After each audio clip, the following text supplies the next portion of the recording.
Hello and welcome to this latest episode of Path to Power. I'm Matt Cooper. And I'm Ivan Yates. Later in this podcast, we are going to be looking at internal upheavals within Fine Gael and former TDs who have decided to stand as independents against the party in some key constituencies. But the majority of today's podcast is going to have to be given over to what's been going on in Sinn Féin.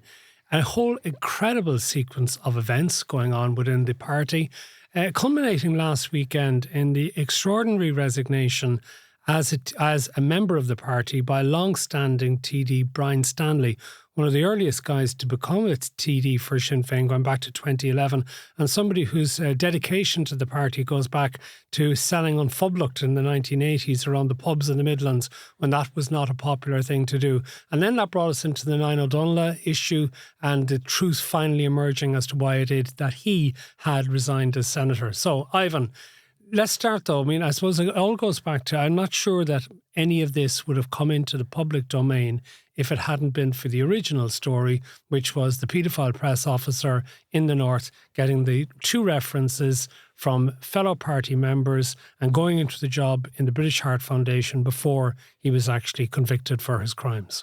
Yeah, we discussed that previously, Michael McMonagle. The key point, as we discussed earlier, was when the British Heart Foundation told the head of HR in Sinn Féin in August 23 exactly what had happened, is it credible that Michelle O'Neill and the leadership just didn't know? The HR person has gone into the ether, hasn't answered any questions. I just think that's not credible. But I'm inclined to go with you that this is not unlike the previous Maria Cahill stories, because it was in the North. People sort of shrugged their shoulders, and it didn't cut through. People are inherently partitionist in the Republic. Yeah, and so therefore, whereas the Patricia Ryan, Brian Stanley and Neil O'Donnell thing are absolutely in the Republic, the combination of the three. So when we went out of here last Friday, So the issue about Patricia Ryan became that she not only was not standing, which was in the ether, but that she would stand as an independent. So my understanding of that situation is that there's a Councillor Sorcha Ní Raghallaigh, who has been an up-and-coming Sinn Féin candidate who is a real threat to her. So they kind of feel this is kind of the normal competitive thing in any party in politics. But I think the combination of Patricia standing as an independent in Monstrevan and Councillor Raghallaigh, that they will effectively split the vote and lose the seat. And therefore, I think it's now becoming quite clear-cut in Kildare South that Sinn Féin could lose the seat with Fiona O'Loughlin winning back, Martin Hayden, Cathal Berry joining the Count Corla, the three elected seats. Because the fourth seat is automatically goes to the Count Corla. But what was also interesting in the Patricia Ryan situation, which just added fuel to the fire, was this suggestion that she made that when there was a meeting of the party members, that an instruction went out, don't ask Mary Lou any difficult or awkward questions. Party leader Mary Lou MacDonald. I mean, that's not something that Mary Lou herself might have been looking for. She's well able to answer almost any question that is thrown at her. It could have been just a sort of an abundance of caution, to use that phrase, by a press officer or a party official within Sinn Féin. But it's not a good look when you have a departing TD saying that they're trying to sort of stage manage public appearances, is it? Yeah, and so there's a lot of culture that Sinn Féin are a completely different party, run over a pharmacy, in an office over a pharmacy in West Belfast, and it's all command and control. It goes back to the history of the party. But the one thing that you can't argue about is that when you look, Fine Gael, Fianna Fáil, Labour, all of those, the power, the control is in the parliamentary party. In other words, if the parliamentary party, and particularly the front bench, and with Harris and Martin, particularly presidential style, that, and I'm not saying this is a good thing, the fundamental difference is a TD is not treated with the same respect and power in Sinn Féin. They're like the hired help almost. In other words, that the party will decide and you'll be told what to do. And I think that with Stanley and Patricia Ryan, this is starting to become evident. The TDs who go to a lot of trouble to get themselves elected. Now, she may feel in 2020 the party got them, a donkey would have got elected, a lot of them did get elected. But the point I'm trying to make is that fundamentally, any apparatchik for any party would treat a TD with respect. I don't know if that's the case in Sinn Féin. So let's move on to what happened on Saturday. And there, on Friday night, I had a very late night because it was the 18th birthday of my youngest, so we'd had a late night on Friday night. Don't tell me you were having more Coca-Cola. I might have had a few Coke Zeros. No sugar. Anyway, decided to go to bed reasonably early Saturday night for a Saturday night.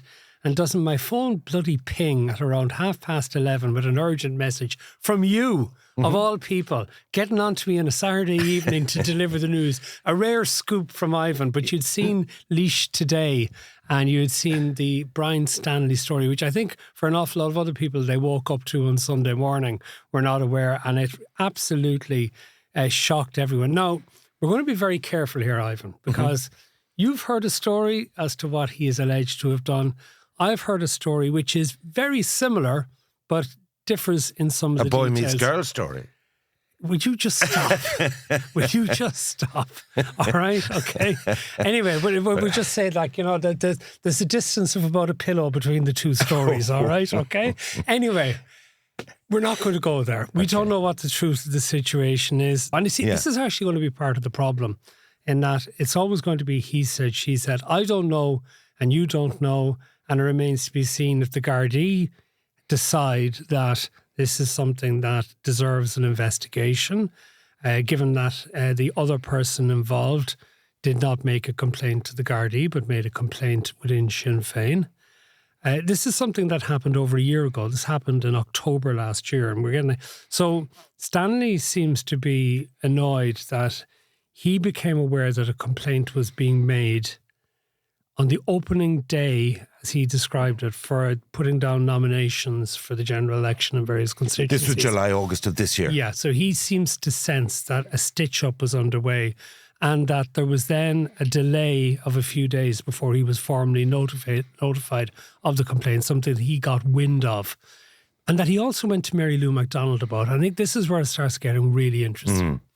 Because if you have a long-standing dedicated soldier of Sinn Féin, going back, as I said, to the 1980s selling Unpublicked, and who has such a high profile publicly, which he got for his stewardship of the RTE hearings as chair of the Public Accounts Committee, and you have that high profile TD, and he comes to you and says, Mary Lou, there's been a claim made against me, you can almost certainly say that he would have said, this claim is untrue, I've been stitched up.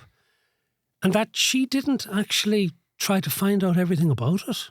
Well, one of her most prominent TDs, and she more or less said, we let other people deal with it. And that she's now, I know there's a degree of plausible deniability that you don't want to get caught up when you're the boss in maybe a difficult HR issue, that you want to be your hands clean, that you don't get involved in it.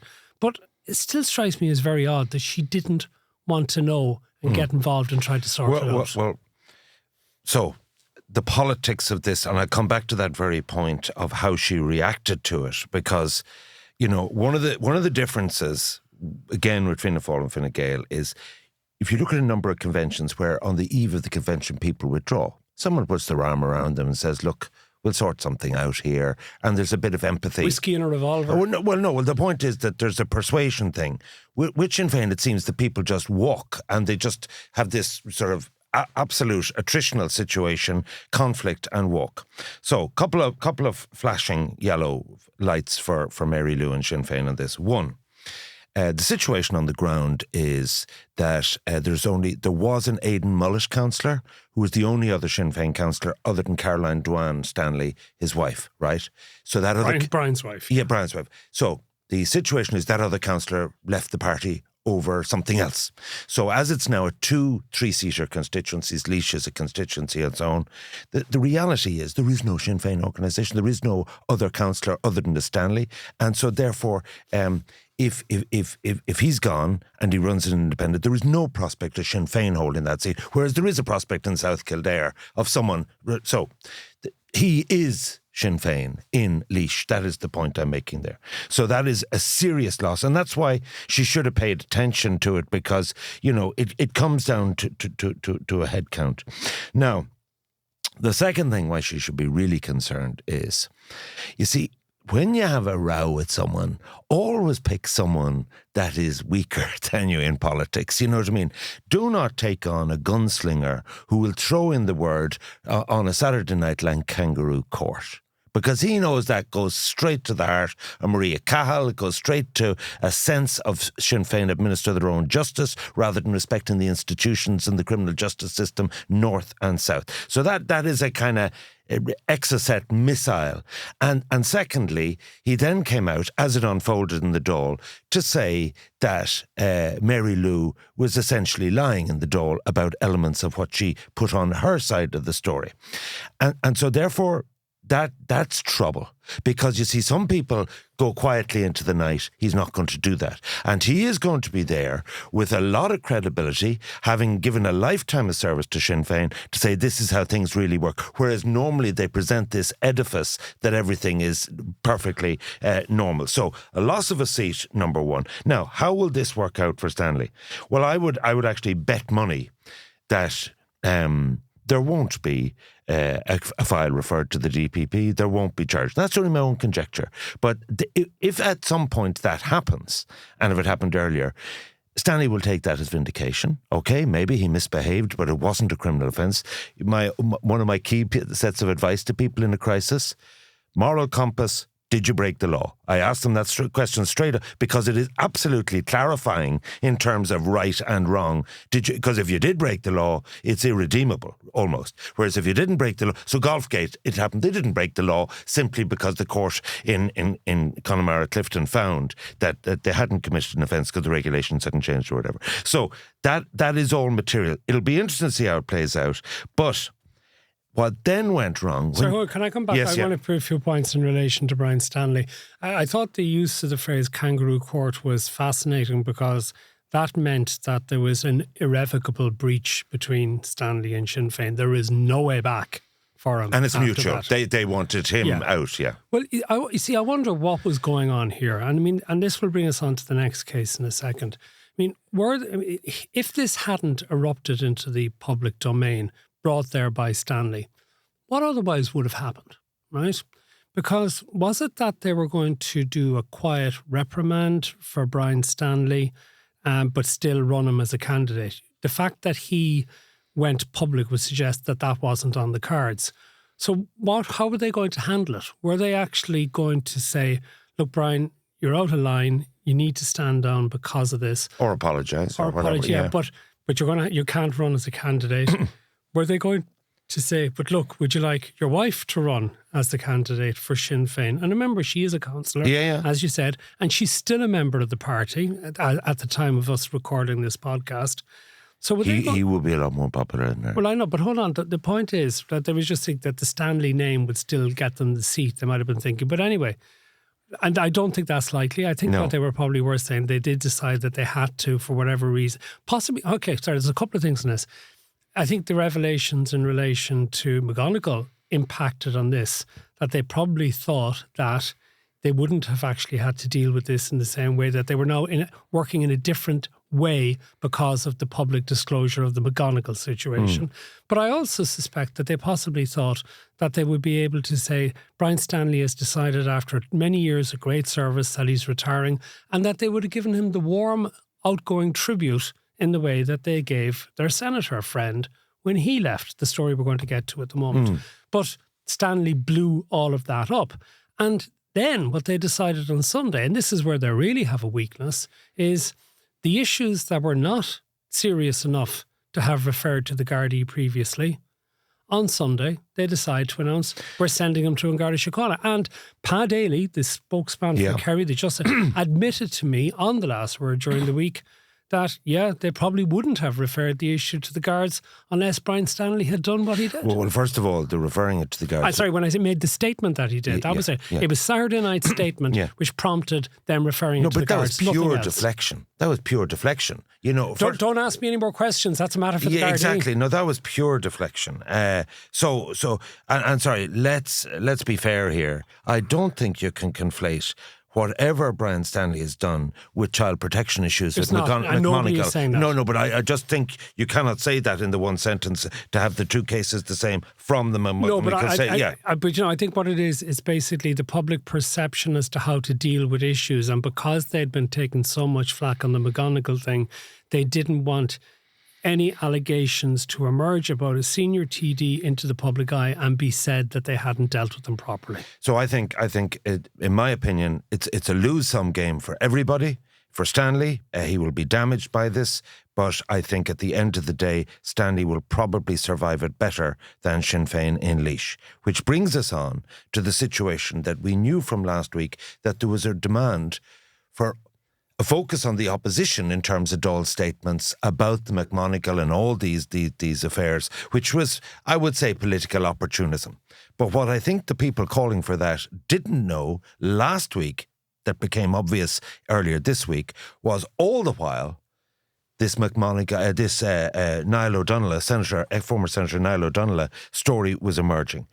And This really is problematic for Mary Lou on a couple of fronts. So first of all, in terms of procedure and all of this is just unbelievable. Insofar as that, what happened here was that this guy got into trouble. He was texting a 16, 17-year-old. There's a bit of a dispute about that. And in September... this was a member of Ógra Sinn Féin, I think, wasn't it? Well, yes. So first of all, Niall O'Donoghue from Belfast, 2 terms on Belfast City Council, typical kind of, a bit not dissimilar to Owen O'Brien, coming down here, appointed leader in the Senate, would be part of the leadership team, youngish fella, up and coming, one of the smarts in the room, and seen to be effective both on the ground at a cerebral policy level. Someone that would be close to the leadership in every sense, and I would say the leadership in West Belfast would see him as one of their own. So he's an important person. So what happened when this story emerged and when it was investigated, in September 23, Sinn Féin came to the conclusion that he had to go. Where Mary Lou is completely... And this is way beyond anything else in terms of the other cases. She issued a statement on the 20... In December. In 21st of December. They decided he was gone in September, but he still continued to serve in the Seanad until December and as leader in the Seanad. So, I have her statement here. I want to wish Niall O'Donoghue the very best for the future as he announces his resignation from the Seanad. Then it goes on to speak about his service for 8 years, giving voice to Northern Nationalists, how he served diligent during the period on Belfast City Council and as Mayor of Belfast, and in particular, Niall made a vital contribution in relation to the Good Friday Agreement. I hope that he can overcome his health challenges that he has to deal with. So this was presented in December, although he'd actually been kicked out of the party in September as a resignation on health grounds. Nothing to see here. That was, whatever way you... deceptive. It was just a lie. He hadn't resigned. He'd been kicked out. And so leaving aside, because people always say with a glowing reference, leaving aside the reference, she actually misled the Dáil and everyone else. But what about her argument that was to protect his delicate mental health? No, sorry. Absolutely. There is a line in the sand, and I've said this to a lot of people, you won't get sacked or you won't have to resign your position as a minister for the original thing. It's when you deliberately mislead the Dáil, when you cover up something, that is the hanging offence. And it compounds things because you're duping people. And so therefore, there just is no hiding place. How she thought that it would never get out, the truth, is just first principle of this, everything gets out. But does it? Because I said they're very surprised that it's after getting out now, and the only reason it got out is because suddenly there was a focus on the back of the issue of the McGonigal case. But sorry, there was a PSNI investigation into this. Like, that would all be on the record. You know, I mean, so, like, put it like this. I would certainly say there's some things where it's he said, she said, and private, and you know, that it mightn't get out. But this was always going to get out. Okay.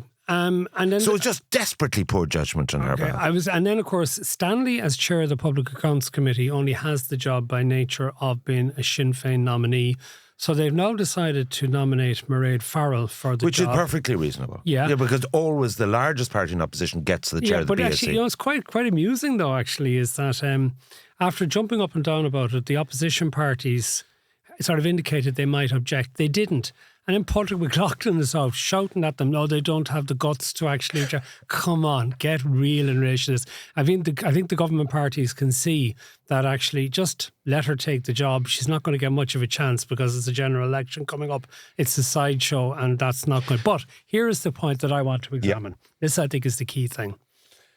What's it going to mean for Sinn Féin in the general election? Because, as I said to you last week, when it was just restricted to the McGonigal affair, I was wondering, was this going to resonate with voters? Because when it comes to the general election, it's going to be all about housing, health, immigration, waste of money by the state, how the state spends the Apple tax windfall. Those are the type of things that are going to dominate all of the debates. Now, I was thinking through this, and you'll probably disagree with me on this, and please feel free to do so, but people vote for a variety of reasons, right? And the first reason for many of them is that they know a local candidate. They know somebody. That could be as high as 50%. Yeah, so they like somebody, whatever. And stuff. Local TD. Local TD or local councillor. Somebody they know or they perceive to like. And that. The second category is probably people who vote for a party, no matter who the candidate is. And there's a lot of Sinn Féin voters like that, but it's a core vote. It's not enough to actually bring them into a position of power. And so it's the brand of the party. And then I wonder, you know, the core voters will just defend Sinn Féin on this and say this is a media conflation and that this doesn't really matter and that Sinn Féin handled everything perfectly. But there's a sort of an expanded Sinn Féin voter numbers of recent years, some of whom now have reason to think about what the hell is going on here. And then the third element is that people vote for a leader, that they get attracted by the leader of a party and think, I would like he or she to be Taoiseach. And the big reason I believe that Sinn Féin got the 24.5% in the February 2020 general election was it was a personal endorsement by many voters of Mary Lou McDonald. You've told the story about the women going into the polling booth in Wexford. Where's Mary Lou on the ballot paper? I can't vote for Mary Lou. Where is she? So she was the popular, at the time there was this thing, the TV debates, initially she was left out of them. And this came to the thing that, the establishment is trying to block Mary Lou. Her problem now, which becomes Sinn Féin's problem, is if all of these things in recent weeks undermine her authority and the look that she has to be an alternative Taoiseach, how badly is that going to affect the Sinn Féin vote in constituencies all over the country? So let's look at the political fallout and the politics of this. So we've gone through what actually happened and the rights and wrongs of it. The politics of it is quite different. So, first of all, my general default position on all these things is the Dáil, the media, is just like a kind of greenhouse. It's full of hothouse atmosphere and it's a bubble, and ordinary people dip in and out of it, and things that seem sort of earth-shattering inside the bubble, actually a lot of people haven't even heard of it. They're not reading papers, they're not aware of it. So the fundamental reason why Sinn Féin's 37 seats are not going to go upwards is I took a walk on Wednesday morning from Merrion Square over to meet someone in the Custom House. And I walked through, because I had a betting shop in Lombard Street, just off Pearse Street. And it was one of her best betting shops. Paddy Power paid me $700,000 for it. So the point about it is it was full of people in the flats. The flats in Shaw Street, the flats in Lombard Street, and so on. And when I walked by a particular part, I looked up and I know this kind of area quite well because they were good punters and I got to know some of them. You'd see the tricolour flying. And you would have seen the tricolour flying in 2020, February 2020. And that meant they were Sinn Féin voters. What the tricolour flying now means is that we are white supremacists, we are Irish for the Irish, and we actually don't want migrants here. That's what a tricolour now means in those areas. And it means Sinn Féin are traitors. That's a pretty strong statement, Ivan. Well, put it like this. No, sorry. And let's be clear. Sinn Féin calls them racists. So therefore, this is the far right. And what I'm trying to say to you is this. That has cost Sinn Féin power, and it has cost them, I would say, 5 or 6% of the vote. The second thing that's destroyed them since 2020 was in Dublin, when Mary Lou said a price of a house should be 300,000. Anyone who had a house with more than 300,000, whether they had a negative equity or whether they had a mortgage on it, said, what? Sorry, my 600, 700 grand house is only going to be worth 300 grand to these people. I'm going to lose a lot of money over this. And the middle class suddenly found, and then when they look at things like Help to Buy would be abolished, no supports for anyone over a combined couple with 90 grand a year. So the middle classes were like snow on a ditch, even younger middle class people. So that is going to have much more impact than any of last week's shenanigans, in my opinion. As regards Mary Lou, she is under no threat whatsoever in terms of her leadership. No matter what she does, she will lead the party into the next election. And it's like we were playing a game of pool. We do a re-rack after the general election. All bets are off and we'll set up a new frame. So I'm not saying she's going to be there in perpetuity, but assuming they have no... And the real problem here is this. For them to have a credible pathway to government, so the magic figure is 88 to get a majority, you need to get more than 50%. You need to get 44, 45 to say to things, we will lead a government because we have more than half it. If they have 30, they can't credibly have talks with anyone other than as a junior party. So therefore, what's actually happened here is the prospect of government has vanished. Exactly. And I think, and I agree with much of what you said there, but I also think the problem is for Mary Lou in the back of this, yes, I think people will vote on the issues of housing, health, immigration, all the rest of it. But if they come back in a position where they want to negotiate going into coalition, all this stuff has given Fine Gael and Fianna Fáil a stronger hand to say, no, you're not the type of people we want to go into government. Well, and that cuts both ways because, Sinn Féin's unique selling point, unlike Labour, Soc Dems, or even regional independence is, there are no circumstances we will prop up Fine Gael and Fianna Fáil. And so therefore, this is why, coincidentally... Oh, but you don't think that they might have thought prop up? What they wanted to do was to be in a position where they would have Fianna Fáil as their junior partners. That's essentially that was previously. That was previously the plan. But that's not going to happen But it's not going to, as long as Micheál Martin there, it's certainly not going to. So... Coincidentally, after emceeing the protest march in hospitality, which we'll come to later, which is a big story on Tuesday, and I learned a lot from that. There was 18 different speakers. I met my favourite deep throat in Sinn Féin, and we went through, as I'm doing next Tuesday with the Greens, as I've done with Fine Gael and Fianna Fáil, this is for the 43 constituents, where I simply start with Carla Kilkenny and I end up in Wicklow, and it takes 2 hours to go through it. Just tell me your pony, and out of 10, so it's an unattributable. It's not named, but I don't want to miss anyone, so I want them to spin up their candidates. And I came away, they had 25 certain TDs, no matter what happens. There was 9 probables and 9 slim to, some sort of chance, but not really a chance, right? So you can take it from that. You not every, if it's a bad day, like the local elections for Sinn Féin, you might be down. But that's the territory they're in. So they've selected 61 candidates, 46 of them are women. And, you go through it. Will they hold 2 in Donegal? Yes. Will they hold 2 in Cavan? Yes. Could they hold 2 in Louth because Imelda Munster stepped down? Probably. Joanna Byrne is there. And you go through it. Now, in most cases, the second TD has evaporated.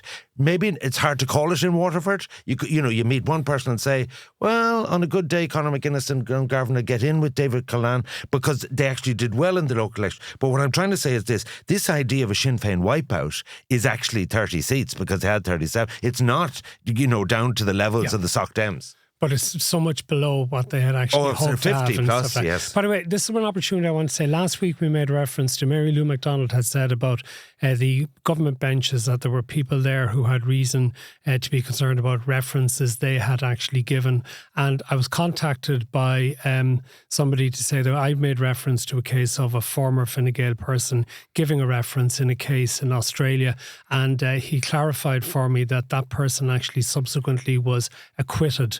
And I hadn't been aware of that particular information, so that there had been an acquittal in that particular case. So the reference was definitely justified.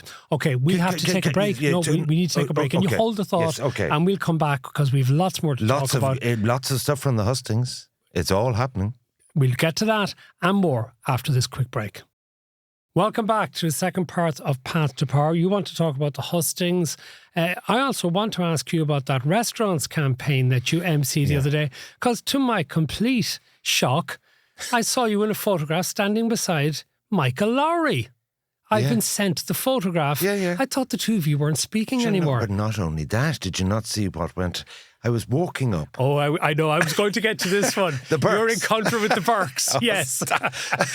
So anyway, you need to get the bleeper ready I was talking to Charlie Flanagan, and I was actually talking to him about the situation in Laois on the ground at the Stanley Affair. He was walking down Molesworth Street. I was heading up to. They had a lovely tented stand and podium for the rally, and this was before the marchers arrived. And we were passing. And next thing, this very well dressed and very well spoken man and young woman came up and said, and I was talking to Charlie and I was engrossed in what I was talking, and they said, Charlie Flanagan, what have you got to say about the hate speech and something about transgender or whatever?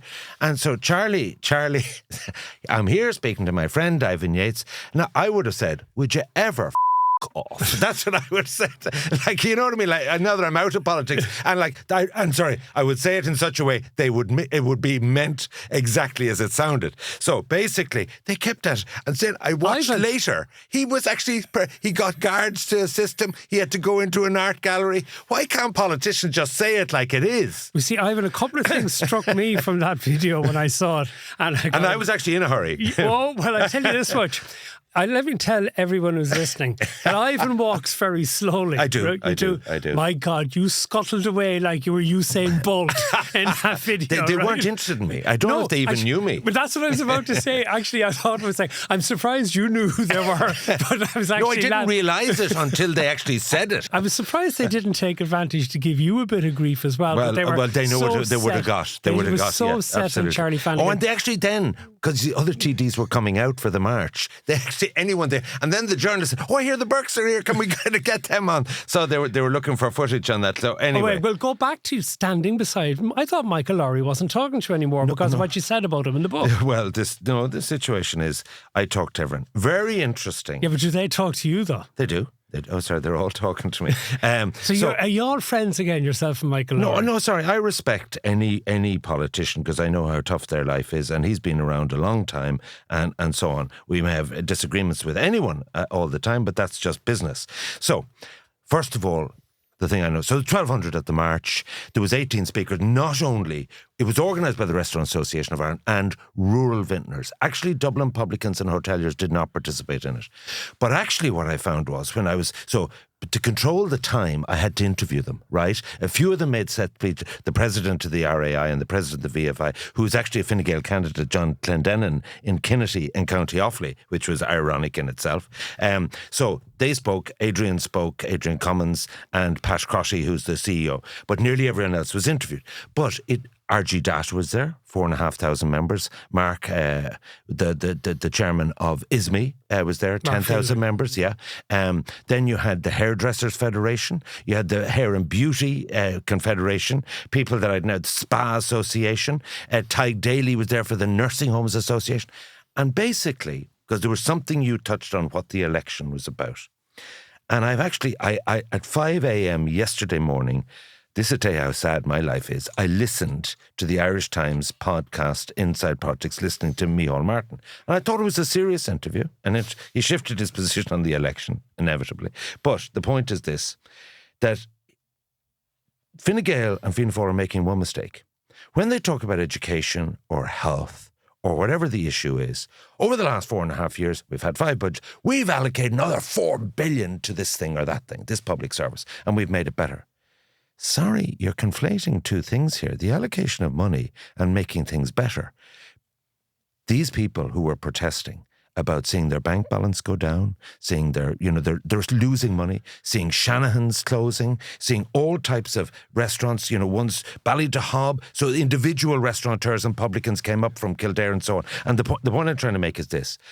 They are really feeling drops of blood in terms of the tax they're paying. Like it's an extra $8,000 a month for some of them, the change in the VAT from last September. And they just feel their money's been wasted. You've actually put your finger on something, and I'm going to put it in simpler terms. The government is talking about the macro, and these people are talking about the micro. The government is maybe losing a little bit of touch because it's talking about these big figures. 4 billion, 8 billion, whatever, doesn't really necessarily mean a lot to people. That's why it's the smaller stuff. The bike case, yeah. The sums of money that people can understand are things like the waste on the bicycle shed or the mobile phone pouches and various other things like that. So maybe the government hasn't learned this lesson from the previous couple of elections that people don't get impressed. But maybe that's why they're also thinking that things like the double welfare payments and things like that going into their accounts. And actually, now that I think of it as well, maybe that's why we're now talking about November 29th or December the 6th, even as late as December the 6th for the election. Apparently the reason they're even thinking of December is that Boris Johnson won his big majority on the Brexit vote in December 12th of 2019. So they think it's possible to win an election in December. But some of the payments, the electricity payments all and of the those things would childcare. have kicked in exactly. at that stage. But can I go back to the content of what these people were saying? Childcare was there as well. So what they said was basically they are looking down the barrel of government regulation. And sorry, there are two sides to this. This is about the minimum wage, statutory sick pay, the auto-enrollment scheme. So leaving aside the VAT of the 9%, which they basically say has destroyed their business. 612 restaurants have closed since the VAT went up. And, the government say, well, that's all down to the tax warehousing and the legacy of thing. It's not. The people will tell you that. A lot of these protests, right, whether it's students or farmers or whatever, there's a lot of shouting and roaring. These people wanted to be anywhere else rather than outside Leinster House. They're not the protesting type of people. It was costing them money. It was actually a cry for help. It was actually quite sad. And to be honest with you, when you look at the hospitality sector employs 280,000, he said the average person who is represented there has a turnover of 20 grand a week and employs about 16 people between part-time and full-time people. And I'm including pubs and pubs now not opening on a Monday and Tuesday, opening at 4 o'clock routinely. What I'm trying to say is the government needs to give them a bit of a break. How though? Well, so number one, they said to me the Power Up grant was worth exactly €77 a week, but that won't solve the problem. So, an awful lot of paperwork apparently to get an awful lot of these grants. Yeah, I think you can separate the labour-intensive nature of meals and accommodation. As you know, there's a bit of gouging with some hotel prices in Dublin here when Taylor Swift and big events are on, NFL or whatever it might be. But at the end of the day, I actually, and I said to myself, is it really my like I'd never sort of been involved with the protest before? Is it really where have I ended up here? And I actually thought, you know what, having gone out of business myself and having had 63 betting shops on the high street, I actually said someone has to stand up and give them a bit of a dig out. That's the way I felt about it. You may remember a couple of weeks ago I mentioned one of my local little cafes in Rapmines in Dublin. You liked it? Yeah. Yeah. Well, Jonathan, actually, when I go in there a couple of times a week to have my coffee or whatever, and you were going on, you think Dublin 6 is all sort of plush, upmarket, things, the rest of it. Well, I just do that to Angela. Yeah, but Jonathan sent me a photograph just the other day. So he said to show you the photograph. There's me and Jonathan, right? Okay. Inside. He looks like an old crusty. He's a white beard 2 foot long. Yeah. Where did you get him from? And then I noticed who's on the wall. He looks like he's on day release from some prison or something. On the wall. A few good men. No, you know what? Sorry, I'm looking at the two frauds in front anyway. Sorry. Look at the photographs on the wall behind. Che Guevara, is Yeah, it? yeah. All tributes Cuba. to Che. It's a tribute to Cuba. He's a kind of rebel in the room. There you are now. So that's Dublin 6 as well for you. It's just you make so many. It's so Jonathan's classic Matt Cooper that it ticks the boss. That on one hand he can be virtue and signalling, and the other hand he can be so chic in sunny Rathgar that he can fit in beside some old crusty who's selling Cuban coffee. That is Matt in. If I was to write your obituary, I'd put that in the first sentence anyway. Jonathan is a great character, a great guy altogether. He'd quite enjoy now you coming into. I must bring you in there for coffee someday. I'll go for a pint with you, and please, and there's a thimble full of coffee you get, and you pay probably $3.50 for heaven's sake. He does a lovely cup of coffee. But actually, given somebody else who's quite nearby in the area, who I'd also know from around the area, is Kate O'Connell. And Kate O'Connell last weekend, I'd say she's probably a little bit upset that she's been so overshadowed by all of the goings on in Sinn Féin, because her big reveal to the Sunday Independent last Sunday was that she wasn't going to run for Fine Gael, that she was going to run as an independent. And I'd say what really stuck the knife into Fine Gael is because she didn't want to be associated with a party that oversaw waste. So she's going to be the sort of the waste management candidate. But I wonder what the truth of the situation is. Was it because that basically the party hierarchy within Dublin-based South said, we've had enough of her previously, we don't want her, and if James Geoghegan is going to have a running mate who won't take votes away from James Geoghegan, Emma Blaine will do the job instead? So that is one of 4 stories I have for you from the hustings, because things are getting very febrile.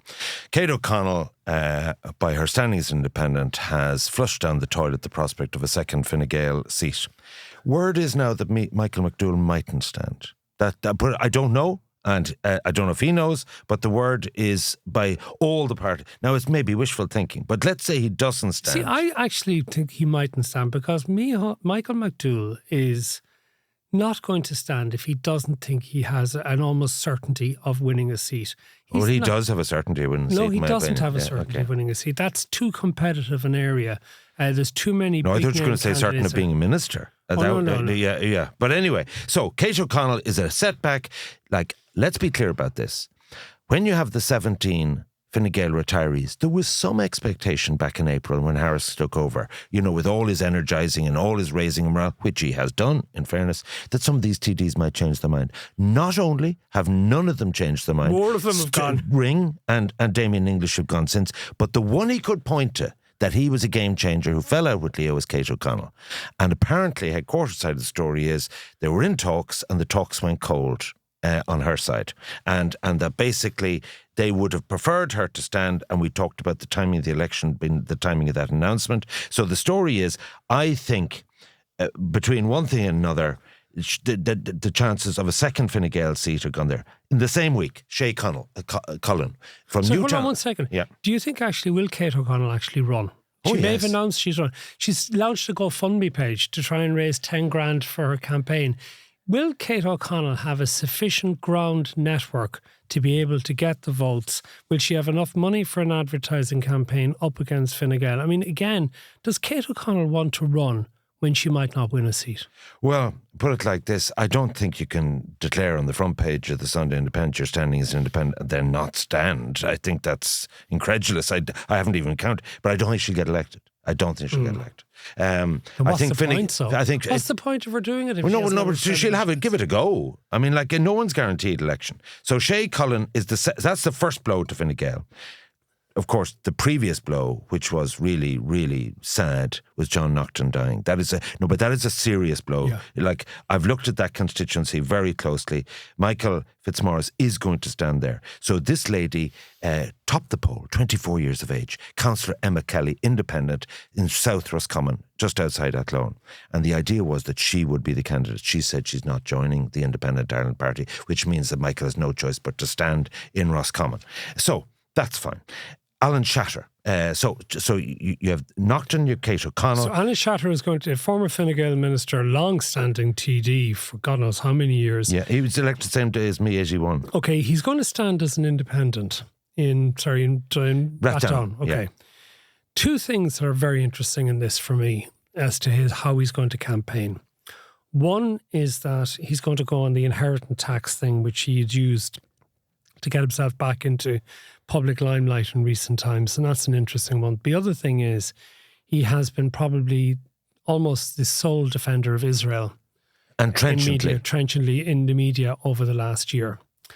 And he's entitled to his opinion, I suppose, but he's not entitled to his own facts, because the facts are that Israel has disproportionately murdered a multiple of people as were murdered by Hamas on October 7th last year. I mean, we now have them firebombing hospitals and children's schools. It is disgusting and disgraceful what has been done. And I say this as somebody who, is sympathetic to the concerns that Israel has about its security, and that it is in a region where there are lots of people who would like to wipe out Israel and would like to wipe out the Jewish population. And I don't think that's often given enough credence here in Ireland.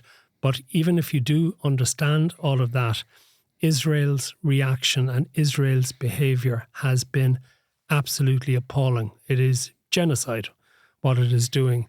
And it is assault on Lebanon recently as well, adding to what it has done in Gaza. So that's fine. That's a situation. So Alan Shatter, I think, is going to be the subject of a concerted campaign against him if he does decide to stand, which I think he might find difficult personally. Palestine flags are following him around. Yeah, and also I think you will actually, and he will probably claim it, and there might be with a degree of truth, I think you will actually see that he might actually bring out an anti-Semitic element, that people who claim not to be anti-Semitic, who claim to be merely interested in the rights of Palestine, is that when you go below the surface, you'll find that part of their motivation is anti-Semitic.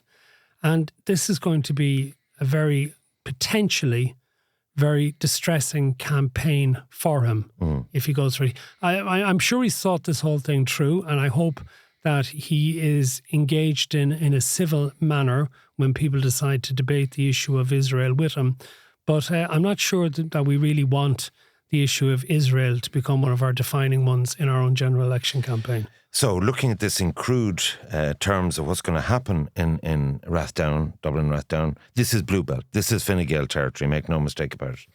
So this really upsets Councillor Maeve O'Connell, who has been selected for Fine Gael to get the second seat. And Neil Richmond's running mate. Yeah, and if all the areas where I think they have a right chance, I think, because there's an extra seat here, it's a 4-seater. The Fine Gael have a definite chance here. They're in play for 2, particularly if they manage the vote. Neil Richmond could get too many votes, I don't know. Shatter standing is a real thorn in their side, because who is he going to draw from but ex-older FG supporters? And once they leave... they'll be voting not on the basis of Israel, but inheritance tax. And on the basis of they voted for him previously. Now, I'm a great believer you should never go back into politics, because it's never... The voters are never... There's a lot of people in the graveyard, a lot of things different. Things are never in the same place when you go back later, no matter how illustrious your career was. And he was Minister for Justice, although that ended in a huge fallout. You remember with Enda Kenny, and he went to court and all of that. I don't think Shatter is going to get elected, because I'm fortified in my view that this guy, Mick Fleming, the butcher, he got 3,600 in the Sandyford electoral area, and he has butcher shops in the other parts of the constituency that he didn't stand for in the local elections. So in my opinion, he's going to not only not get elected, but he's going to stop Fine Gael getting 2 seats there, which is another blow to Fine Gael, because they were looking at that. Good news for Fine Gael. They're a real problem in Dublin North West, the toughest constituency, Ballymun and Finglas. So you have Desi Ellis, you have this new guy I've pinpointed, Conor Reddy for People Before Profit, you have Paul McAuliffe. 3-seater, not much opportunity for Fine Gael. They have persuaded Noel Rock to change his mind, and he's going to be announced shortly as the new candidate. Now, I've been advising Noel, and I said, Noel, get it in writing this time, because Nicky Bradley was made the senator from Donegal, which I'm going to talk about in the extra podcast. There's been a lot of developments in Donegal. All the candidates are now face up. The Micah candidate, we come back to that in the extra podcast. But I wish Noel well, but put it like this, you know what they did, the oldest trick in the book. Noel, we put your name on a sample ballot paper poll. And give extraordinary how well there's name recognition for you, because he's now working with a public affairs company and he's got a proper job. So, I mean, I wish him well. Did they put his name or Dean Rock's name on it? That's nasty. The point about it is this, that I hope he has had the good sense to get it written in blood that if he doesn't get elected and if he stands in the party, that he'll get a Senate, a Taoiseach's nominee or some sort of, they share that out in the coalition parties. We have to leave it there for this edition of Path to Power. As Ivan has already said, there is a subscription only additional bonus episode that we also record on a Friday morning, and that'll be available to you from Monday. As he said, we'll be going to the Donegal constituency. There are others in the questions that we are answering as well. We're going to be talking about Keir Starmer and how his economic initiatives could be bad news for Ireland. We'll also talk about a Grania Shoga interview and what she's interested in if she was to become a TD. And the size of the Dáil, Noel Grealish suggesting we might need a constitutional referendum to limit the number of TDs as our population grows. How would they fit 240 of them into the Dáil chamber, as is potentially the case within the next 2 decades? All of that in the bonus episode. Hopefully you'll subscribe by going to pathtopowerpodcast.com. That's pathtopowerpodcast.com. So until the next time, from me, Matt Cooper. From me, Ivan Yates. Thank you very much for joining us.